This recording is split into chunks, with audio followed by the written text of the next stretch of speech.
ആശ്വാസം നേടാം. ഹൃത്തിനുള്ളിൽ ജീവൻ നൽകും വചനം, തിരുവചനം.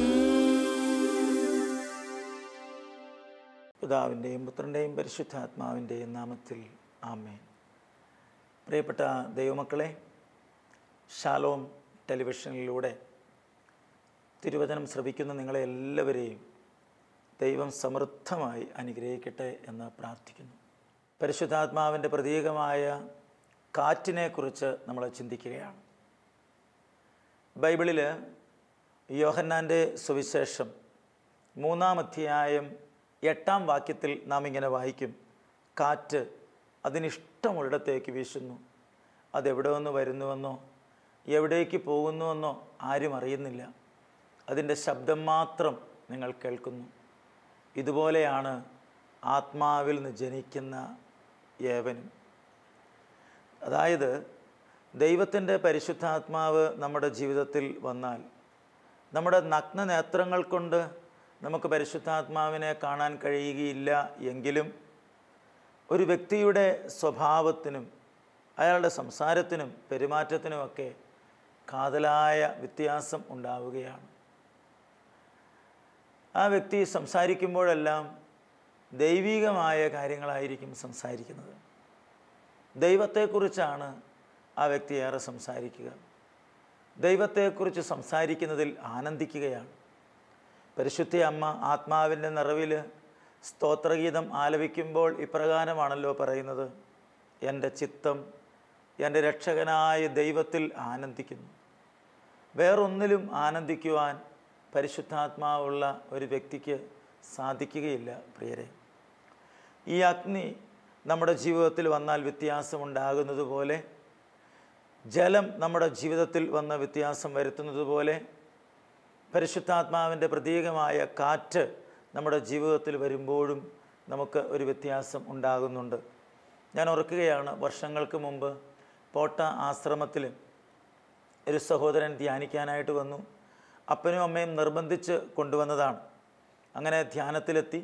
ധ്യാനത്തിൽ പങ്കെടുക്കുന്ന അവസരത്തിൽ എല്ലാവരും ഭാഷാവരത്തോടെ ദൈവത്തെ സ്തുതിക്കുന്നു.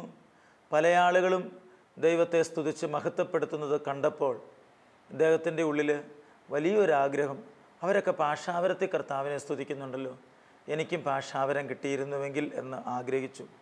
ആ ചെറുപ്പക്കാരൻ്റെ പേര് ഷാജി എന്നാണ്. എറണാകുളം സൈഡിൽ നിന്ന് ധ്യാനിക്കാനായിട്ട് വന്ന ഒരു സഹോദരനാണ്. ഷാജി പ്രാർത്ഥിച്ചു, കർത്താവേ, എനിക്ക് പരിശുദ്ധാത്മാവിനെ തരണമേ എന്ന്. ഒരാഴ്ച ധ്യാനത്തിൽ പങ്കെടുത്തു. ഷാജി ഏറെ പ്രാർത്ഥിച്ചിട്ടും ഭാഷാവരം കിട്ടിയില്ല. എന്നാൽ ഷാജി ഒരു തീരുമാനമെടുത്തു: ഞാൻ ഇന്നു മുതൽ എൻ്റെ കർത്താവിന് വേണ്ടി നിലകൊള്ളും, എൻ്റെ ദൈവത്തിന് വേണ്ടി ഞാൻ ജീവിക്കും. അതൊരു തീരുമാനമായിരുന്നു. അങ്ങനെ ആ തീരുമാനത്തോടു കൂടി ഷാജി ധ്യാനം കഴിഞ്ഞ് വീട്ടിൽ പോയി. വീട്ടിൽ ചെന്നപ്പോൾ അപ്പച്ചനോടും അമ്മച്ചിയോടും ഇപ്രകാരം പറഞ്ഞു. ഒരു 3:30-4 മണിയൊക്കെ ആയപ്പോൾ വീട്ടിലെത്തിയതാണ്. സന്ധ്യപ്രാർത്ഥന അവർക്ക് 7-8 മണിയൊക്കെ ആകുമ്പോഴാണ് സന്ധ്യപ്രാർത്ഥന. എന്നാൽ വീട്ടിലെത്തിയ ഷാജി ഒരു 4 മണിയൊക്കെ ആയപ്പോൾ വീട്ടിലെത്തിയപ്പോൾ അപ്പച്ചനോടും അമ്മച്ചിയോടും പറയുകയാണ്: അപ്പച്ച, അമ്മച്ചി, നമുക്കൊന്ന് നന്ദി പറഞ്ഞ് പ്രാർത്ഥിക്കാം. സന്ധ്യപ്രാർത്ഥന മാത്രം നടത്തുന്ന ആ കുടുംബത്തിൽ ഷാജി ധ്യാനം കഴിഞ്ഞ് വീട്ടിലെത്തിയപ്പോൾ നമുക്കൊന്ന് നന്ദി പറഞ്ഞ് പ്രാർത്ഥിക്കാം എന്ന് പറഞ്ഞപ്പോൾ അവർക്ക് അത്ഭുതമായി. കുറേ കാലങ്ങളായി ഷാജിക്കൊരു സ്വഭാവമുണ്ട്. ഒരു 4 മണിയൊക്കെ ആകുമ്പോൾ കുളിച്ച് ഡ്രസ്സ് മാറി അവരുടെ വീടിനടുത്തുള്ള ഒരു പെട്ടിക്കടയുണ്ട്, അവിടെ ഒരു മതിലുണ്ട്. ആ മതിലേ പോയി ഇരിക്കുകയാണ്. ആ മതിലേ പോയി ഇരുന്ന് കോളേജ് വിട്ട് വരുന്ന, സ്കൂൾ വിട്ട് വരുന്ന കുട്ടികളെ യാത്രയാക്കുക എന്നതാണ് ഷാജിയുടെയും ഷാജിയുടെ കൂട്ടുകാരുടെയും പ്രധാനപ്പെട്ട തൊഴിൽ. അവിടെ ഇരുന്ന് രാഷ്ട്രീയമൊക്കെ പറഞ്ഞ് ഏതെങ്കിലും ഒരു സമയത്ത് മാത്രം വീട്ടിലേക്ക് കടന്നു വന്നുകൊണ്ടിരിക്കുന്ന ഷാജിയാണ് പോട്ടയാശ്രമത്തിൽ ഒരാഴ്ച ധ്യാനം കഴിഞ്ഞ് വീട്ടിലെത്തിയപ്പോൾ ഇങ്ങനെ പറയുന്നത്: നമുക്ക് ഇപ്പോഴൊന്ന് പ്രാർത്ഥിക്കാം എന്ന്. ധ്യാനിക്കാൻ ദൈവം അവസരം തന്നതിന്, ധ്യാനം കഴിഞ്ഞ് സുഖമായിട്ട് ഇവിടെ എത്താൻ കഴിഞ്ഞതിന്, ധ്യാനത്തിൽ നല്ല തീരുമാനമെടുക്കാൻ കഴിഞ്ഞതിൽ ഒക്കെ നന്ദി പറഞ്ഞ് പ്രാർത്ഥിക്കുവാനായിട്ട് ഷാജി തയ്യാറാവുകയാണ്. അതേ പ്രിയപ്പെട്ടവരെ, ദൈവത്തിൻ്റെ പരിശുദ്ധാത്മാവ് നമ്മുടെ മേൽ കടന്നു വന്നാൽ നന്ദിയുടെ ഒരു ഭാവം നമുക്കുണ്ടാകും. ആരെന്ത് ചെയ്താലും നന്ദിയുടെ ഒരു മനസ്സായിരിക്കും നമുക്കുണ്ടാകുന്നത്. ഭർത്താവ് കഷ്ടപ്പെട്ട് ജോലി ചെയ്ത് വീട്ടിൽ വരുന്നു, കുടുംബം നോക്കുന്നു. അതിനാര് നന്ദി പറയാനാണ്? പരിശുദ്ധാത്മാവുള്ള ഭാര്യയ്ക്ക് നന്ദി പറയാതിരിക്കാനായിട്ട് പറ്റുകയില്ല. രാവിലെ മുതൽ വൈകുന്നേരം വരെയും അടുക്കളയിൽ ജോലി ചെയ്യുന്ന ഭാര്യ, ആരും കാണുന്നില്ല അടുക്കളയിലെ ജോലി എന്തൊക്കെയാണെന്ന്. എത്ര കിലോമീറ്റർ അടുക്കളയിലൂടെ ഒരു സ്ത്രീ നടക്കുന്നുണ്ട്. വൈകുന്നേരം ഭക്ഷണം കഴിക്കാനിരിക്കുമ്പോൾ, ഭക്ഷണം കഴിച്ചുകൊണ്ടിരിക്കുമ്പോഴോ കഴിച്ചു കഴിയുമ്പോഴോ നന്നായിരിക്കുന്നു, നന്ദിയുണ്ട്, നീ എനിക്ക് ആഹാരം ഉണ്ടാക്കി തന്നതിന്, നീ മക്കൾക്ക് ആഹാരം ഉണ്ടാക്കിയല്ലോ. ഒരു നന്ദിയുടെ ഒരു മനസ്സ്, നന്ദിയുടെ ഒരു ഭാവം നമ്മുടെ ഉള്ളിലുണ്ടെങ്കിൽ ആ കുടുംബം എത്ര സന്തോഷമായിട്ടായിരിക്കും മുന്നോട്ട് പോകുന്നത്. പരിശുദ്ധാത്മാവ് ഉണ്ടെങ്കിലാണ് നമുക്ക് നന്ദി പറയാനായിട്ട് പറ്റുക. വിദേശ രാജ്യങ്ങളിലുള്ള ആളുകളൊക്കെ എന്ത് പറഞ്ഞാലും ഒരു താങ്ക്സ് പറയും, നന്ദി പറയുന്ന ഒരു സ്വഭാവം അവർക്കുണ്ട്, എക്സ്ക്യൂസ് പറയുന്ന ഒരു രീതി അവർക്കുണ്ട്. മാർപ്പാപ്പ അത് എടുത്തു പറയുന്നുണ്ട്. വെൽക്കം പറയുന്ന, എക്സ്ക്യൂസ് പറയുന്ന, നന്ദി പറയുന്ന ഒരു മനസ്സ് നമുക്കും വേണമെന്ന്, നമ്മുടെ കുടുംബത്തിൽ അങ്ങനെ അത് വേണമെന്ന്. അങ്ങനെ ഉണ്ടെങ്കിൽ തീർച്ചയായിട്ടും നമ്മുടെ കുടുംബവും വളരെ സമാധാനത്തോടെ മുന്നോട്ട് പോവുകയാണ്. എന്തായാലും പ്രിയപ്പെട്ടവരെ, ഷാജി നന്ദി പറഞ്ഞ് പ്രാർത്ഥിക്കുകയാണ്. അപ്പനും അമ്മയൊക്കെ ഷാജിയോടൊപ്പം പ്രാർത്ഥിക്കാൻ വേണ്ടി നിൽക്കുന്നു. പോട്ടെ എന്ന് കേട്ട സ്തുതിപ്പിൻ്റെ പ്രാർത്ഥനകൾ ഷാജി ചൊല്ലിക്കൊടുത്തു. അവർ ഏറ്റുചൊല്ലി പ്രാർത്ഥിച്ചു. അല്പനേരം പ്രാർത്ഥിച്ചുകൊണ്ടിരുന്നപ്പോൾ ഷാജിയുടെ ശരീരത്തിൻ്റെ ഭാരം കുറയുന്നത് പോലെ, നാവ് തളിര് പോലെ അടിക്കാൻ തുടങ്ങി. ഭാഷാവരത്തോടെ ദൈവത്തെ സ്തുതിക്കാനുള്ള കൃപ നൽകി കർത്താവ് ഷാജിയെ അനുഗ്രഹിച്ചു. ധ്യാനമന്ദിരത്തിൽ വെച്ച് സ്തുതിക്കാൻ കൃപ കിട്ടിയില്ല എങ്കിലും വീട്ടിൽ വെച്ച് സ്തുതിക്കാനും ഭാഷാവരത്തിൻ്റെ അഭിഷേകവും നൽകി കർത്താവ് അനുഗ്രഹിച്ചു. പരിശുദ്ധാത്മാവിൻ്റെ ഒരു വരമാണ് ഭാഷാവരം. ബൈബിളിൽ കൊറിന്തോസുകാർക്ക് എഴുതിയ ലേഖനത്തിൽ നമ്മൾ വായിക്കുന്നുണ്ട്. 1 കൊറിന്തോസ് 14 അധ്യായം 2-ാം വാക്യം, ഭാഷാവരത്തോടെ സംസാരിക്കുന്നവൻ മനുഷ്യനോടല്ല സംസാരിക്കുന്നത്, ദൈവത്തോടാണ് സംസാരിക്കുന്നത്. അവൻ എന്താണ് സംസാരിക്കുന്നത് എന്ന് ചുറ്റുമുള്ള ആരും ഗ്രഹിക്കുന്നില്ല, മറ്റാർക്കും മനസ്സിലാക്കാനായിട്ട് പറ്റുകയില്ല. ഭാഷാവരം തന്നെ ദൈവത്തോടുള്ള ഒരു സംസാര രീതിയാണ്, സംഭാഷണമാണ്. ഈ ലോകത്തിലുള്ള എല്ലാ ഭാഷകളിലും ഒരു വ്യക്തി പ്രാർത്ഥിച്ചിട്ടും തൃപ്തി വരാത്ത ഒരു മനസ്സാണ് നമുക്കുള്ളതെങ്കിൽ ആ തൃപ്തിയില്ലാത്ത മനസ്സിലേക്ക് ദൈവത്തിൻ്റെ ആത്മാവ് കടന്നു വരികയാണ്. അങ്ങനെ ഭാഷാവരം നൽകുന്നു. മനുഷ്യരുടെ ഭാഷാവരമുണ്ട്, മാലാഖമാരുടെ ഭാഷാവരമുണ്ട്. പിന്നീട് നമുക്ക് പരിശുദ്ധാത്മാവിൻ്റെ വരങ്ങളെക്കുറിച്ചൊക്കെ നമ്മൾ ധ്യാനിക്കുമ്പോൾ നമുക്കതിനെക്കുറിച്ച് കൂടുതൽ മനസ്സിലാക്കാനായിട്ട് സാധിക്കും. എന്തായാലും പ്രിയപ്പെട്ടവരെ, ദൈവത്തിൻ്റെ പരിശുദ്ധാത്മാവ് ഈ ഷാജിയുടെ ജീവിതത്തിൽ വളരെ ശക്തിയോടെ പ്രവർത്തിക്കുകയാണ്. ഭാഷാവരത്തോടെ ഷാജി സ്തുതിക്കാൻ തുടങ്ങിയപ്പോൾ, ആ ശബ്ദം ഉയർന്നപ്പോൾ, അയൽവക്കത്തുണ്ടായിരുന്ന ഒരു ചേടത്തി, മറിയക്കുട്ടി എന്നാണ് വിളിക്കുന്നത്, ആ മറിയക്കുട്ടി ചേടത്തി നേരെ വീട്ടിലോട്ട് വരികയാണ്. ആ വീട്ടിലെത്തി ഷാജിയുടെ വീട്ടിലെ ഈ ബഹളവും പ്രാർത്ഥനയൊക്കെ കണ്ടു കഴിഞ്ഞപ്പോൾ ആ ചേടത്തി ഇങ്ങനെ പറയുകയാണ്, ഷാജി മോനെ, നിനക്കെന്തോ വലിയ വ്യത്യാസമുണ്ടല്ലോ. ചീത്ത പറയുകയും തെറി വിളിക്കുകയും ചെയ്യുന്ന സ്വഭാവമുണ്ടായിരുന്ന, തമ്മിൽ വഴക്കും ബഹളം ഉണ്ടായിരുന്ന ആ കുടുംബങ്ങൾ രണ്ടും വലിയ പ്രശ്നത്തിൽ, പിണക്കത്തിൽ കുറേ കാലങ്ങളായി കഴിഞ്ഞതാണ്. എന്നാൽ ഷാജി പരിശുദ്ധാത്മാവിൻ്റെ നിറവിൽ പ്രാർത്ഥിക്കുമ്പോൾ ആ അഭിഷേകം അയൽവക്കത്തേക്ക് ഒഴുകിയിട്ട് ആ വീട്ടിൽ നിന്ന് ആ ചേടത്തി ഇങ്ങോട്ട് വരികയാണ്. ഷാജി മോനെ, നീ എൻ്റെ വീട്ടിലേക്കൊന്ന് വരുമോ? വീട്ടിൽ കയറിയാൽ മുട്ടുകാല് തല്ലി ഓടിക്കുമെന്ന് പറഞ്ഞ പാർട്ടിയാണ്, ഇപ്പോൾ വീട്ടിലേക്ക് വരുമോ എന്നാണ് ചോദിക്കുന്നത്. ആ വീട്ടിലേക്ക് ചെന്നും ആ വീട്ടിൽ ചെന്ന് ആ വീട്ടുകാരോട് ചേർന്ന് പ്രാർത്ഥിക്കുകയാണ്. അങ്ങനെ നമ്മുടെ ഈ മറിയക്കുട്ടി ചേടത്തി ഈ മറിയാമ്മ ചേടത്തിയോട് ചേർന്ന് അവരങ്ങ് പ്രാർത്ഥിക്കുകയാണ്. അങ്ങനെ ഒരുമിച്ച് പ്രാർത്ഥിച്ചുകൊണ്ടിരിക്കുന്ന വേളയിൽ ഷാജി പ്രാർത്ഥിച്ചപ്പോൾ അവരും പരിശുദ്ധാത്മാവുണ്ട് നിറഞ്ഞു. പരിശുദ്ധാത്മാവുള്ള ഒരു വ്യക്തി ഒരാൾക്ക് വേണ്ടി പ്രാർത്ഥിക്കുകയാണെങ്കിൽ അവർക്കും അഭിഷേകം കിട്ടുന്നു. പത്രോസ് പ്രസംഗിച്ചുകൊണ്ടിരുന്നപ്പോൾ കേട്ടുകൊണ്ടിരുന്ന എല്ലാവരുടെയും മേൽ പരിശുദ്ധാത്മാവ് വന്നുവെന്ന് അപ്പസ്തോല പ്രവർത്തനങ്ങൾ 10:44 നമ്മൾ വായിക്കും. ഇതുപോലെ തന്നെ പരിശുദ്ധാത്മാവുള്ള ഒരു വ്യക്തി സംസാരിക്കുമ്പോൾ, പരിശുദ്ധാത്മാവുള്ള ഒരു വ്യക്തി പാടുമ്പോൾ, പരിശുദ്ധാത്മാവിൻ്റെ അഭിഷേകമുള്ള വ്യക്തി പ്രസംഗിക്കുമ്പോൾ മറ്റുള്ളവർക്കും ആ അഭിഷേകം കിട്ടുകയാണ്. ആ അഭിഷേകമാണ് പകരപ്പെടുന്ന അഭിഷേകം എന്ന് പറയുന്നത്. പരിശുദ്ധാത്മാവിൻ്റെ അഭിഷേകം പകരപ്പെടുന്ന അഭിഷേകമാണ്. അപ്പോൾ നമ്മളെല്ലാവരും ആത്മാവിൻ്റെ നിറവിൽ മുന്നോട്ട് പോവുകയാണ്. അഭിഷേകത്തിൽ മുന്നോട്ട് പോകുന്ന ഒരനുഭവം, ക്രിസ്തുവിൻ്റെ മനസ്സ് സ്വന്തമാക്കി മുന്നോട്ട് പോകുന്ന ഒരു രീതി നമുക്കുണ്ടാകും പ്രിയരെ.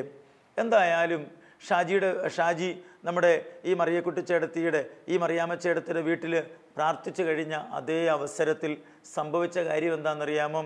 അവരെല്ലാവരും കൃപ നിറഞ്ഞു കഴിഞ്ഞപ്പോൾ അവർ പറയുകയാണ്, ഞങ്ങൾ മോനെ കൊണ്ടുവിടാം. അങ്ങനെ ഈ മറിയാമ്മ ചേടത്തിയുടെ വീട്ടിലുള്ളവരും എല്ലാവരും കൂടെ ചേർന്ന് ഭർത്താവും മക്കളും സംഘമായി നമ്മുടെ ഷാജിയുടെ വീട്ടിലോട്ട് വരികയാണ്. ഷാജിയുടെ വീട്ടിൽ വന്നിട്ട് അവിടുന്ന് തിരിച്ചു പോരാനായിട്ട് തുടങ്ങുമ്പോൾ ഈ ഷാജിയുടെ അമ്മ ഈ മറിയാമ്മ ചേട്ടത്തിയെ കയ്യെ കയറി പിടിച്ചിട്ട് ഇപ്രകാരം പറയുകയാണ്, ചേട്ടത്തി പോകാൻ വരട്ടെ, ആഹാരം കഴിച്ചിട്ട് പോയാൽ മതി. ഷാജിക്കും ഷാജിയുടെ കുടുംബത്തിലുള്ളവർക്കും മാത്രം ഉണ്ടാക്കിയ ഭക്ഷണം നമ്മുടെ ഈ മറിയാമ്മ ചേട്ടത്തിയും ആ ചേട്ടത്തിയുടെ ഭർത്താവും മക്കളും ഷാജിയുടെ വീട്ടുകാരും ഉള്ളതുകൊണ്ട് പങ്കിട്ട് കഴിച്ചപ്പോൾ ആദിമ സമൂഹത്തിൻ്റെ കൂട്ടായ്മ അവിടെ ഉടലെടുക്കുകയായിരുന്നു. പ്രിയപ്പെട്ട ദൈവമക്കളെ, ദൈവത്തിൻ്റെ പരിശുദ്ധാത്മാവ് കടന്നു വരുമ്പോൾ അയൽവക്ക ബന്ധങ്ങൾ കൂട്ടിയോജിപ്പിക്കപ്പെടുകയാണ്, ബന്ധത്തിൽ വളരുകയാണ്.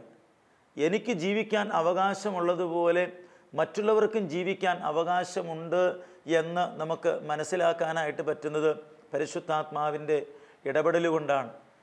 നമ്മൾ കാണുന്നുണ്ട് പഴയ നിയമത്തിൽ എസെക്കിയേൽ പ്രവാചകൻ്റെ പുസ്തകത്തിൻ്റെ 37-ാം അധ്യായത്തിൽ ഒരു സംഭവം വായിക്കുന്നുണ്ട്. ദൈവമായ കർത്താവ് എസെക്കിയേൽ പ്രവാചകനെ അസ്ഥികൾ നിറഞ്ഞ ഒരു താഴ്വരയിൽ കൊണ്ടുവന്ന് നിർത്തി. കുറേ മനുഷ്യ അസ്ഥിക്കൂട്ടങ്ങളാണത്. ഈ അസ്ഥിക്കൂട്ടങ്ങളിലേക്ക് നോക്കാനായിട്ട് പ്രവാചകനോട് ദൈവം പറയുകയാണ്. എന്നിട്ട് ദൈവം ഒരു ചോദ്യം ചോദിക്കുകയാണ്, പ്രവാചക, ഈ അസ്ഥികൾ ജീവിക്കുമോ? പ്രവാചക, ഈ അസ്ഥികൾക്ക് ജീവിക്കാനാകുമോ? മറുപടി വരുന്നത് ഇങ്ങനെയാണ്, അങ്ങേക്കറിയാം, അങ്ങേക്കറിയാം.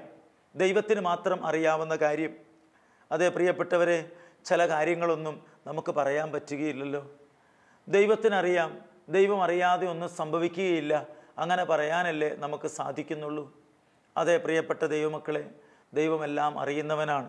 ദൈവം അറിയാതെയും അനുവദിക്കാതെയും നമ്മുടെ ജീവിതത്തിൽ യാതൊന്നും സംഭവിക്കുന്നില്ല. എന്നാൽ ദൈവം പ്രവാചകനോട് പറയുകയാണ്, ഈ അസ്ഥികളോട് പ്രവചിക്കുക. പ്രവചിക്കുന്നു. കിരികിരാ ശബ്ദത്തോടെ ആ അസ്ഥികളെല്ലാം കൂട്ടിയോജിപ്പിക്കപ്പെടുകയാണ്. ഒടുവിൽ പ്രിയപ്പെട്ട ദൈവമക്കളെ, നമ്മൾ കാണുന്നുണ്ട് എസെക്കിയേൽ പ്രവാചകൻ്റെ പുസ്തകത്തിൻ്റെ 37-ാം അധ്യായം 9 മുതലുള്ള വാക്യങ്ങൾ. മനുഷ്യപുത്ര, ജീവശ്വാസത്തോട് പ്രവചിക്കുക. മനുഷ്യപുത്ര, ജീവശ്വാസത്തോട് പറയുക, ദൈവമായ കർത്താവ് അരുളി ചെയ്യുന്നു, ജീവശ്വാസമേ, നീ 4 വായുക്കളിൽ നിന്ന് വന്ന് ഈ നിഗതന്മാരുടെ മേൽ വീശുക, അവർക്ക് ജീവനുണ്ടാകട്ടെ. പരിശുദ്ധാത്മാവിൻ്റെ ഒരു പ്രതീകമാണ് കാറ്റ് എന്ന് പറഞ്ഞാണ് നമ്മൾ ഈ ക്ലാസ് ആരംഭിച്ചത്. അതേ പ്രിയപ്പെട്ട ദൈവമക്കളെ, പരിശുദ്ധാത്മാവിൻ്റെ പ്രതീകം കാറ്റാണ് എങ്കിൽ ഈ കാറ്റ്, ഈ ജീവവായു വന്നു വീശുമ്പോൾ വരണ്ടുണങ്ങിയ അസ്ഥിക്കൂട്ടങ്ങൾ ജീവൻ പ്രാപിച്ച് ഒരു സൈന്യമായി എഴുന്നേറ്റു നിൽക്കുകയാണ്. എന്ന് പറഞ്ഞാൽ പ്രതീക്ഷിക്കാൻ യാതൊരു വകയുമില്ലാത്തപ്പോൾ ദൈവം ഇറങ്ങി ഇടപെടുന്നു എന്ന് അർത്ഥം. വർഷങ്ങൾക്ക് മുമ്പ് ഡിവൈൻ ധ്യാന മന്ദിരത്തിൽ അന്ന് ഓലക്കെട്ടിടമാണ്. ആ സ്റ്റേജിലൂടെ വേണം പുരുഷന്മാർക്ക് ടോയ്ലറ്റിലേക്ക് പോകാൻ. കല്യാണം കഴിഞ്ഞിട്ട് 13 വർഷമായ ഒരു സഹോദരി, ഭർത്താവ് പിണങ്ങിപ്പോയിട്ട് 12 വർഷമായിരിക്കുന്നു. കുഞ്ഞിന് ഗർഭത്തിലായിരുന്ന സമയത്ത് പോയതാണ്. പ്രിയപ്പെട്ട ദൈവമക്കളെ, വർഷങ്ങളേറെ കഴിഞ്ഞിരിക്കുന്നു. 12 വർഷങ്ങൾക്ക് ശേഷം ഡിവൈൻ ധ്യാനമന്ദിരത്തിൽ വെച്ച് ഈ മനുഷ്യൻ ബാത്റൂമിലേക്ക് പോകുമ്പോൾ അതാ തൻ്റെ ഭർത്താവാണോ എന്നൊരു സംശയം. സൂക്ഷിച്ചു നോക്കി, അത് തൻ്റെ തന്നെ ഭർത്താവാണ്. ആ കുഞ്ഞിനെ പറഞ്ഞയച്ചു, മോളെ നീ ചെന്ന് പപ്പേ എന്ന് വിളിക്കുക. ആ കൊച്ചു പോയി ആ മനുഷ്യനെ പപ്പേ എന്ന് വിളിച്ചു. അയാൾ ആകാശത്തിലോട്ട് നോക്കി. ഇനി വല്ല വെളിപാട് വരുന്നതാണോ എന്നറിയാൻ പാടില്ല. അപ്പോൾ ഒരു പെങ്കൊച്ച്, പാവാടയും ബ്ലൗസും ധരിച്ച ഒരു പെൺകുട്ടി പുഞ്ചിരിച്ചുകൊണ്ട് പപ്പേ എന്ന് വിളിച്ചുകൊണ്ട് നിൽക്കുകയാണ്. അയാൾ ചുറ്റും നോക്കിയപ്പോൾ ആ ഭാര്യ ഒരു തൂണിൻ്റെ ചോട്ടിൽ നിൽക്കുന്നു. ഇയാൾ ഓടി വന്ന് ആ കൊച്ചിൻ്റെ അടുക്കിലേക്ക് ആ കൊച്ചിനെ ചേർത്ത് പിടിച്ച് ഭാര്യയുടെ അരികിലേക്ക് കെട്ടിപ്പിടിച്ച് പൊട്ടിക്കരയുകയാണ്. എനിക്ക് തെറ്റുപറ്റി, നീ എന്നോട് ക്ഷമിക്കണം. ഭാര്യയെ വേണ്ട എന്ന് വെച്ച് വർഷങ്ങൾക്ക് മുമ്പ് ഇറങ്ങിപ്പോയ മനുഷ്യനാണ് അത്. ഡിവൈൻ ധ്യാനമന്ദിരത്തിൽ വെച്ച് കൂട്ടിയോജിപ്പിക്കപ്പെടുകയാണ്. വേറിട്ട് കിടന്ന അസ്ഥികൾ ഒരുമിച്ച് യോജിക്കുന്നത് പോലെ പരിശുദ്ധാത്മാവാകുന്ന കാറ്റ് വീശി അസ്ഥികൾ ഒരുമിച്ച് കൂടി സ്നായുക്കളും മാംസവും വന്ന് പിടിച്ച് ജീവൻ പ്രാപിച്ച ഒരു സൈന്യമായി എഴുന്നേറ്റ് നിന്നതുപോലെ ആ കുടുംബം ഇന്ന് ഒരുമിച്ച് നിൽക്കുകയാണ്. ഒരു സൈന്യമായി നിൽക്കുക എന്ന് പറഞ്ഞാൽ അതൊരു ശക്തിയെ സൂചിപ്പിക്കുകയാണ്. അപ്പനും അമ്മയും മക്കളും ഒറ്റക്കെട്ടായി നിന്നാൽ അതൊരു ശക്തിയാണ്. കുടുംബത്തിന് അതൊരു ബലമാണ്. ആ കുടുംബം മുന്നോട്ട് പോകും. ഓരോരുത്തരും ഓരോ ചിന്തയും കാഴ്ചപ്പാടും അനുസരിച്ചാണ് നീങ്ങുന്നതെങ്കിൽ എങ്ങനെയാണ് മുന്നോട്ട് പോകുന്നത്? ചില കുടുംബങ്ങളിൽ ഒരുമിച്ച് ആഹാരം പോലും കഴിക്കുന്നില്ല. ഓരോരുത്തർക്കും വിശക്കുമ്പോൾ അവർക്ക് വേണ്ടുന്നത് എടുത്തുകൊണ്ട് വന്ന് ഏതെങ്കിലും ഒരു കോണിൽ പോയി കഴിച്ചു തിരിച്ചു പോകുന്നു, അത്ര തന്നെ. എന്നാൽ ഒരുമിച്ചിരുന്ന് ആഹാരം കഴിക്കുക, ഒരുമിച്ച് സ്നേഹം പങ്കുവയ്ക്കുക, അവിടെയല്ലേ ദൈവത്തിൻ്റെ ആത്മാവ് വളരെ ശക്തിയോടെ പ്രവർത്തിക്കുന്നത്. അതേ പ്രിയപ്പെട്ട ദൈവമക്കളെ, കാറ്റ് അതിന് ഇഷ്ടമുള്ളിടത്തേക്ക് വീശുന്നു. പരിശുദ്ധാത്മാ കാറ്റ് ഇഷ്ടമുള്ളിടത്തേക്ക് വീശുന്നു. ഇഷ്ടമുള്ളവരുടെ വീട്ടിൽ പോകാൻ നമുക്ക് താല്പര്യമാണ്. ഇഷ്ടമുള്ളവർക്ക് നമ്മൾ എന്തും കൊടുക്കും. ഇഷ്ടമുള്ളവർക്ക് എന്തു കൊടുത്താലും നമുക്ക് മതിയാകുന്നില്ല. എന്തും കൊടുക്കാനുള്ള താല്പര്യമാണ്. കാറ്റ് അതിന് ഇഷ്ടമുള്ളിടത്തേക്ക് വീശുന്നു. അതെവിടെ നിന്ന് വരുന്നുവെന്നോ എവിടേക്ക് പോകുന്നുവെന്നോ ആരും അറിയുന്നില്ല. അതിൻ്റെ ശബ്ദം മാത്രം നിങ്ങൾ കേൾക്കുന്നു. പ്രിയപ്പെട്ട ദൈവമക്കളെ, ദൈവത്തിൻ്റെ പരിശുദ്ധാത്മാവ് നമ്മുടെ ജീവിതത്തിലേക്ക് കടന്നു വരുമ്പോൾ നമ്മുടെ ജീവിതം ആകമാനം മാറുകയാണ്. അതേ പ്രിയപ്പെട്ടവരെ, ആ വേറിട്ട് നിന്നിരുന്ന ദമ്പതികൾ ഡിവൈൻ ധ്യാനമന്ദിരത്തിൽ വെച്ച് ഒരുമിച്ചായപ്പോൾ, ഡിവൈൻ ധ്യാനമന്ദിരത്തിൽ ആരംഭകാലം മുതൽ അതിനു മുമ്പേ വചനം പ്രസംഗിക്കുന്ന ആളായിരുന്ന ബഹുമാനപ്പെട്ട ജെയിംസ് കുട്ടി ബ്രദർ, അദ്ദേഹം ഇപ്പോൾ തൊടുപുഴയ്ക്ക് അടുത്താണ് താമസിക്കുന്നത്. ഡിവൈൻ ധ്യാനമന്ദിരത്തിലെ മെയിൻ പ്രസംഗകനാണ് അദ്ദേഹം. പ്രിയപ്പെട്ട ദൈവമക്കളെ, അദ്ദേഹം വർഷങ്ങൾക്ക് മുമ്പ് ഇവരെ രണ്ടുപേരെയും, ഈ ദമ്പതികളെ സ്റ്റേജിലേക്ക് കൊണ്ടുവന്നത് ഞാൻ ഓർക്കുകയാണ്. സ്റ്റേജിൽ കയറ്റി നിർത്തി അവരെ രണ്ടുപേരെയും കൂടെ സാക്ഷ്യം പറയിപ്പിക്കുമ്പോൾ ആ ഭർത്താവ് പറഞ്ഞ വാക്കിതാണ്: കഴിഞ്ഞ ആഴ്ച ഞാൻ ധ്യാനിക്കാൻ വരാനിരുന്നതാണ്, പക്ഷേ എനിക്ക് ചില തടസ്സങ്ങളുണ്ടായി, അതുകൊണ്ടാണ് ഞാൻ ഈ ആഴ്ച വന്നത്. കഴിഞ്ഞ ആഴ്ച ആ തടസ്സം വന്നില്ലായിരുന്നെങ്കിലോ? അയാൾ കഴിഞ്ഞ ആഴ്ച ധ്യാനം കൂടി തിരിച്ചു പോകും. ഈ ഭാര്യയും കൊച്ചും ഈ ആഴ്ച ധ്യാനം കൂടി തിരിച്ചു പോകും. രണ്ടുപേരും ഒരിക്കലും കണ്ടുമുട്ടാനായിട്ട് പോകുന്നില്ല. പക്ഷേ ഭർത്താവ് വരാനിരിക്കുമ്പോൾ, ഭാര്യ വരാനിരിക്കുമ്പോൾ രണ്ടുപേർക്കും വരാനുള്ള ചിന്ത, അതിനെയാണല്ലോ പ്രേരക വരപ്രസാദം എന്ന് പറയുന്നത്. ധ്യാനം കൂടാനും പ്രാർത്ഥിക്കാനും നന്മ ചെയ്യാനും വിശുദ്ധിയിൽ വളരാനും നമ്മുടെ ഉള്ളിൽ ഒരു പ്രേരണ ദൈവം തരുന്നതിനെയാണ് പ്രേരക വരപ്രസാദം എന്ന് പറയുന്നത്. എന്തായാലും പ്രിയപ്പെട്ടവരെ, അവർ രണ്ടുപേരും ഒരേ ആഴ്ചയിൽ ധ്യാനത്തിൽ പങ്കെടുക്കുകയാണ്. ചില തടസ്സങ്ങൾ, ചില മുടക്കങ്ങൾ, ചില നന്മയ്ക്ക് വേണ്ടിയാണ് എന്ന കാര്യം മറക്കരുത് പ്രിയരെ. നമ്മുടെ ജീവിതത്തിൽ ചിലതൊക്കെ തടയപ്പെട്ടിട്ടുണ്ടെങ്കിൽ, വിവാഹം മുടങ്ങിപ്പോയിട്ടുണ്ടെങ്കിൽ, ജോലി കിട്ടുമെന്ന് പറഞ്ഞിട്ട് അത് കിട്ടാതെ പോയിട്ടുണ്ടെങ്കിൽ, സ്നേഹിച്ച ചില ബന്ധങ്ങളൊക്കെ നഷ്ടപ്പെട്ടു പോയിട്ടുണ്ടെങ്കിൽ, പണം കിട്ടാനുള്ളത് കിട്ടാൻ വൈകിയെങ്കിൽ കിട്ടാതെ പോയിട്ടുണ്ടെങ്കിൽ, സ്ഥലം കിട്ടാമെന്ന് പറഞ്ഞ് കിട്ടാതെ പോയിട്ടുണ്ടെങ്കിൽ, നമുക്ക് കിട്ടാത്തതെല്ലാം മറ്റെന്തോ ഉപരി നന്മയ്ക്ക് കാരണമായി തീരുന്നു. എന്തെങ്കിലും ലഭിക്കാതെ പോയിട്ടുണ്ടെങ്കിൽ ഭാരപ്പെടരുത്. എന്തോ വലിയ നന്മ ദൈവം തരാൻ ആഗ്രഹിക്കുന്നു. രാവേറെ അധ്വാനിച്ചിട്ട് മീൻ കിട്ടാതെ വിഷമിച്ച അപ്പസ്തോലന്മാരുടെ മുമ്പിൽ കർത്താവ് പ്രത്യക്ഷപ്പെടുന്നു. അവർക്ക് ദൈവത്തെ കിട്ടുന്നു, ദൈവ സാന്നിധ്യം കിട്ടുന്നു, ദൈവാനുഭവം കിട്ടുന്നു, ദൈവത്തിൻ്റെ വചനം കിട്ടുന്നു. ദൈവത്തിൻ്റെ വാക്കനുസരിച്ച് പ്രവർത്തിക്കുമ്പോൾ അവർക്ക് വല കീറുമാറ് മത്സ്യം കിട്ടുന്നു. അപ്പോൾ ഒന്ന് ഓർത്തു നോക്കൂ പ്രിയരെ, ചില കിട്ടായ്മകൾ എന്തോ വലുത് കിട്ടാനുള്ള വഴി ദൈവം തുറന്നു തരികയാണ്. ചിലതൊക്കെ നമുക്ക് ലഭിക്കുന്നില്ലെങ്കിൽ, ചിലതൊക്കെ തടയപ്പെട്ടിട്ടുണ്ടെങ്കിൽ അതിന് പിന്നിൽ എന്തോ വലിയ നന്മയുണ്ട്. എന്താണ് ഏറ്റവും വലിയ നന്മ എന്ന് പറയുന്നത്? അത് സ്വർഗം കിട്ടുക എന്നത് തന്നെയാണ്. സ്വർഗം കിട്ടുക എന്നതാണ്. ക്രിസ്തുവിനെ സ്വന്തമാക്കുക, ദൈവത്തെ സ്വന്തമാക്കുക. അതിനേക്കാൾ അപ്പുറമായിട്ടുള്ളതൊന്നും നമുക്ക് വേണ്ട പ്രിയരെ. ദൈവത്തെ കിട്ടുന്നവന് ബാക്കിയെല്ലാം കിട്ടുമല്ലോ. ദൈവവുമായി ബന്ധമുള്ളവന് മറ്റുള്ളവരുമായിട്ടുള്ള ബന്ധവും ശരിയാവുകയാണല്ലോ. ദൈവത്തോടുള്ള ബന്ധം ശരിയായാൽ ബാക്കി ബന്ധങ്ങൾ ശരിയാകുന്നു. നമ്മൾ കണ്ടല്ലോ മറിയാമ്മച്ചേടത്തി ആ വീട്ടിലേക്ക് കടന്നു വന്ന് ആ ബന്ധം ശരിയാക്കുന്നത്. ഷാജിയുടെ കുടുംബവുമായിട്ടുള്ള ബന്ധം ഈ മറിയക്കുട്ടി ചേട്ടത്തിയുടെ, അതായത് ഈ മറിയാമ്മ ചേട്ടത്തിയുടെ വീടുമായിട്ടുള്ള നല്ല ഒരു ബന്ധം ഉണ്ടാവുകയല്ലേ?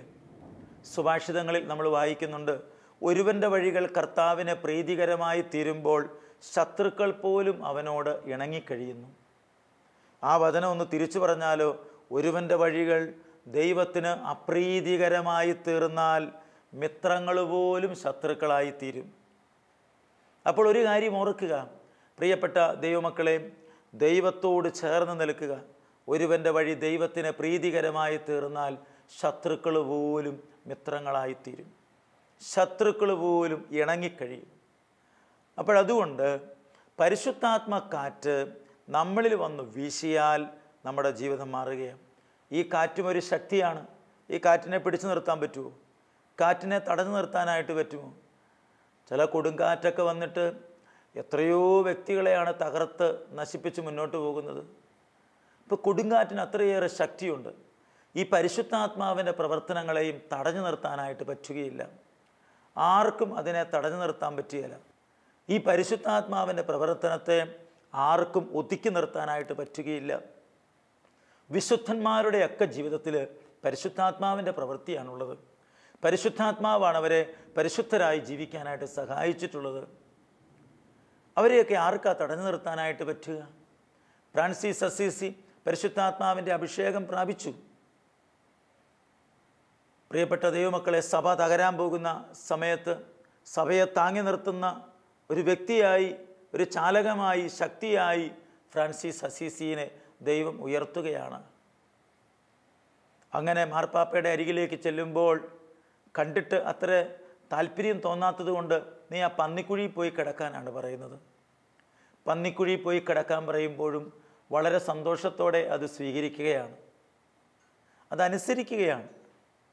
പന്നിക്കുഴിയിൽ പോയി കിടക്കാൻ മടി കാണിക്കുന്നില്ല. അവിടെ പോയി കിടക്കുമ്പോൾ മാർപ്പാപ്പയ്ക്ക് ദർശനം ഉണ്ടാവുകയാണ്. പന്നിക്കുഴിയിൽ കിടക്കുന്ന വ്യക്തി സഭയെ താങ്ങി നിർത്തുന്നത് ദർശനം കാണുകയാണ്. തിരിച്ചു വിളിക്കുന്നു. പ്രിയപ്പെട്ട ദൈവമക്കളെ, നമ്മളെ ആരെങ്കിലും തെറ്റിദ്ധരിക്കുന്നുണ്ടെങ്കിൽ, മാറ്റി നിർത്തുന്നുണ്ടെങ്കിൽ, പരിശുദ്ധാത്മാവ് നമ്മളിലുണ്ടെങ്കിൽ തീർച്ചയായും നമുക്ക് മാറി നിന്ന് പ്രാർത്ഥിച്ച് ശക്തിപ്പെടാനായിട്ട് പറ്റും, ബലപ്പെടാനായിട്ട് പറ്റും. അതുവഴി വലിയ നന്മകൾ നമ്മളിലൂടെ ദൈവം ലോകത്തിന് സമ്മാനിക്കും. ആരോടെങ്കിലും നമുക്ക് വിഷമോ പ്രയാസമോ വെറുപ്പോ ഒക്കെ ഉണ്ടായാൽ ദൈവത്തിന് നമ്മളിലൂടെ പ്രവർത്തിക്കാനായിട്ട് പറ്റുകയില്ലല്ലോ. അതുകൊണ്ട് ആരോടും നമ്മുടെ മനസ്സിൽ പ്രയാസവും വിഷമവും ഒന്നും വേണ്ട. കാറ്റ് അതിനിഷ്ടമുള്ളിടത്തേക്ക് വീശുന്നു. പരിശുദ്ധാത്മ കാറ്റ് വീശാവുന്ന വിധത്തിൽ നമ്മൾ ജീവിക്കുക. അതുവഴി ദൈവാനുഗ്രഹം നമ്മളിലേക്ക് കടന്നു വരും. പരിശുദ്ധാത്മാവ് നമ്മളെ തഴുകി കടന്നു പോവുകയും ചെയ്യും. നമ്മുടെ ജീവിതം വിശുദ്ധീകരിക്കപ്പെടും. എന്നെ കേൾക്കുന്ന പ്രിയപ്പെട്ട സഹോദര സഹോദരി, ഈ ടി വിയിലൂടെ തിരുവചനം കേൾക്കുന്ന നിങ്ങളെല്ലാവരും ദൈവത്തിൻ്റെ കൃപ കൊണ്ട് നിറയട്ടെ എന്ന് ഞാൻ പ്രാർത്ഥിക്കുകയാണ്. കൃപയ്ക്ക് മേൽ കൃപ സ്വീകരിച്ച് വളരട്ടെ എന്ന് പ്രാർത്ഥിക്കുന്നു. കർത്താവിൻ്റെ കൃപ നമ്മളിൽ വന്ന് നിറഞ്ഞ് നമ്മൾ പുതിയ മനുഷ്യരായി, പുതിയ വ്യക്തികളായി രൂപാന്തരപ്പെടും. നമുക്ക് പ്രാർത്ഥിക്കാം. കർത്താവേ, പരിശുദ്ധാത്മാവിൻ്റെ പ്രതീകമാണല്ലോ കാറ്റ്. കാറ്റ് അതിനിഷ്ടമുള്ളിടത്തേക്ക് വീശുന്നു. അതെവിടെ നിന്ന് വരുന്നുവെന്നോ എവിടേക്ക് പോകുന്നുവെന്നോ ആരും അറിയുന്നില്ല. അതിൻ്റെ ശബ്ദം മാത്രം നിങ്ങൾ കേൾക്കുന്നു. പരിശുദ്ധാത്മ കാറ്റ് ഏറ്റ് ഞങ്ങളെ വിശുദ്ധിയിലും കൃപയിലും വളരട്ടെ. വേറിട്ട് നിന്ന രണ്ട് ദമ്പതികളെ ഒരുമിച്ച് കൂട്ടിയല്ലോ. വേറിട്ട് നിന്ന അസ്ഥിക്കൂട്ടങ്ങളെ ഒരുമിച്ച് കൂട്ടി. ജീവവായുക്കൾ വന്ന് വീശിയപ്പോൾ സൈന്യമായി ജീവനോടെ അവരെഴുന്നേറ്റ് നിന്നു. ജീവൻ നഷ്ടപ്പെട്ട ഞങ്ങളുടെ ജീവിതങ്ങളിലേക്ക് പരിശുദ്ധാത്മ കാറ്റ് അങ്ങ് കടന്നു വരണമേ. കാറ്റ് വീശി ഞങ്ങളെല്ലാം ജീവനുള്ളവരായി തീരട്ടെ എന്ന് പ്രാർത്ഥിക്കുന്നു. വചനം ശ്രവിക്കുന്ന ഞങ്ങളെല്ലാവരും അനുഗ്രഹിക്കപ്പെടട്ടെ. നിത്യപിതാവും പുത്രനും പരിശുദ്ധാത്മാവുമായ സർവേശ്വര എന്നേക്കും ആമേൻ.